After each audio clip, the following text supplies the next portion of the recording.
All right, recording this during the second half of the Brown Steelers games. The Juju Smith-Schuster just caught a touchdown to cut it to about 12. So we'll see. We'll see what happens there. But yeah, this is a quick reactions to the weekend's game, the wildcard games. How I did betting, all that stuff. So perfect so far with winners, 5-0. I do have Pittsburgh in this game. I actually, at this point, fuck it. I want the Browns to win. It's more fun. But that looks like, yeah, we'll see what happens. That looks like that might be my only wrong one here. But yeah, overall, 6-0 on the week with bettable stuff, or with very strong bets, which I feel good about for sure. And overall, a little bit less. I was 2-4 on over unders, which that's not great. That's not what I want, but it is what it is. So, first game of the weekend was the last.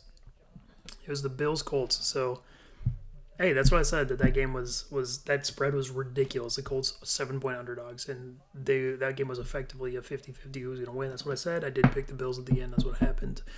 And what we saw though, and this I would be really worried if I was the rest of the AFC. That is the worst possible matchup there is for the Bills in the playoffs here, and they still won. Now we'll see what happens with the Chiefs, a really similar team that's probably better. Like I said, we'll see what happens if that game. But all these other teams, man, they're not. There's not gonna be a team that matches up as well with the Bills. So really good win by the Bills. Obviously, great to see them make it out of the first round of the playoffs for literally my whole life. So that was pretty cool. So second game,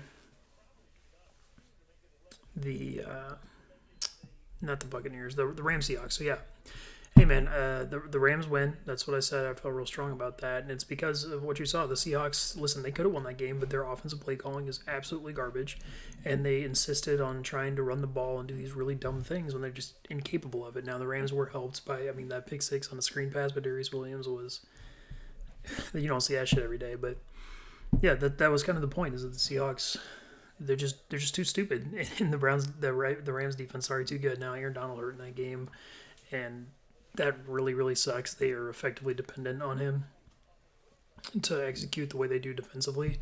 Because if you saw in that game, this is what I said about the pass rush. They're just built to rush Russell Wilson with these really strong, disciplined edge rushers. Leonard Floyd, Samson Ebicam, and Aaron Donald just destroying the interior. Without that, it's going to go a lot worse. So, yeah, we'll see, of course. As far as the third game, the football team and the Bucks. So, Taylor Heineke. I wish I would have trusted myself on that one. If you watch my video on that, I talk about how I actually think he's probably really good, or not really good. I don't go that far. He's probably actually legit and a whole lot better than a lot of other backups. But I then had the caveat of, it was a small sample size, so I kind of jumped into, so he's probably not going to continue that. I wish I would have trusted myself on that, because that explains exactly what happened. I had the under in the Bucks -10, and neither of those happened. Those were two of the bettable things I got wrong.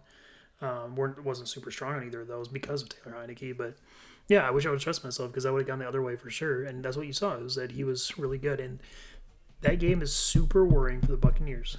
They kept playing their dumb-ass zone defense that they have insisted upon in the second half of the season.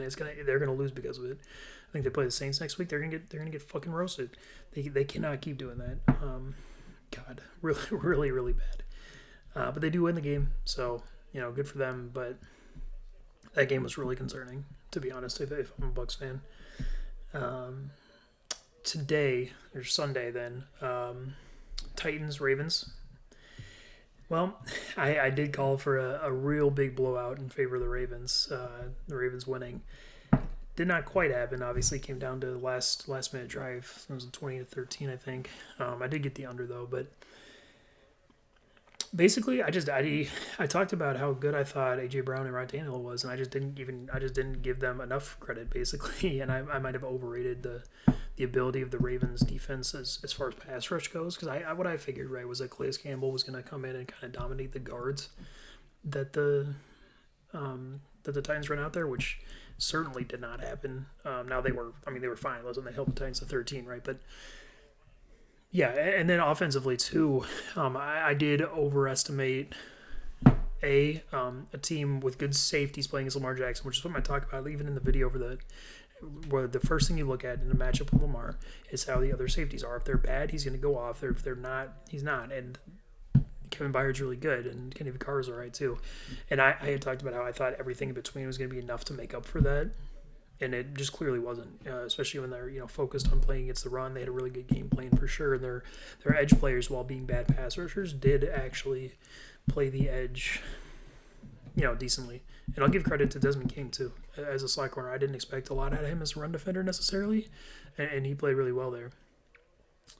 So then we got the Saints Bears.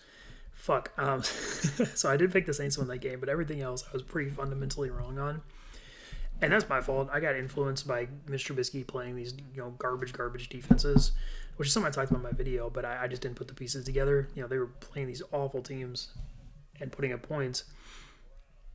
And then I kind of figured, well, he would be stupid enough to, have sack fumbles and all that stuff, and just none of that ever happened, which, probably it's just bad to bet on that, basically. No, I didn't think that game was super bettable. The only thing was the over, I thought was. And obviously that did not happen. But looking back on it, that makes a lot of sense. I think I was just kind of fundamentally wrong on that one. But I did pick the Saints to win. And again, that was actually encouraging for the Saints, despite them not really blowing the Bears out. Bears have a really good defense, especially for the way that the Saints play offense. And yeah, that seems pretty good. So then this night came the Browns Steelers, and yikes. So I have the Browns plus 6.5 really strong, and the over is a really strong one. I think the 6.5 is bettable. And it looks like, well, the over has already happened. That's why I'm recording this video, because I don't have to worry about that anymore. But the Browns plus 6.5, yikes. We'll see. I mean, we're going into the fourth quarter here, and obviously by the time you probably watch this video, you'll know how that happened one way or the other. But yeah, I mean, this is what I talked about with the Browns, right? It was that it was going to be a close game for sure, and frankly, it should be, right? The Browns get a ton of luck in the first quarter with the first play getting snapped into the end zone for a defensive touchdown, and then 2 tipped interceptions. This game should be a whole lot closer. Now, that's not to disparage the Browns. I like the Browns a lot. But this is another thing where this matchup actually ended up being pretty good for the Browns. I talked a lot about that in the video with how the Steelers' defense is just health-wise. There are tons of places for the Browns to attack, even given their health issues, which has shown to be the case. But also it's shown, I mean, since that first half, they haven't exactly been good at all. So, which is not super surprising. And for as fun as this is, this is not good going forward. Their offense isn't executing all that well outside of the first quarter. And despite them holding the Steelers until now, they're clearly still really vulnerable there. Now I think when they play the Chiefs next week, that's not going to happen. But hey, I like the Browns. Good for them. Hopefully getting a playoff win. We'll see. But I just want to get on and do a quick little reaction video to the game. It's not too in-depth with this one or anything. And next week I'm going to be able to actually spend the time with only 4 games, go a lot deeper, and hopefully should be perfect again.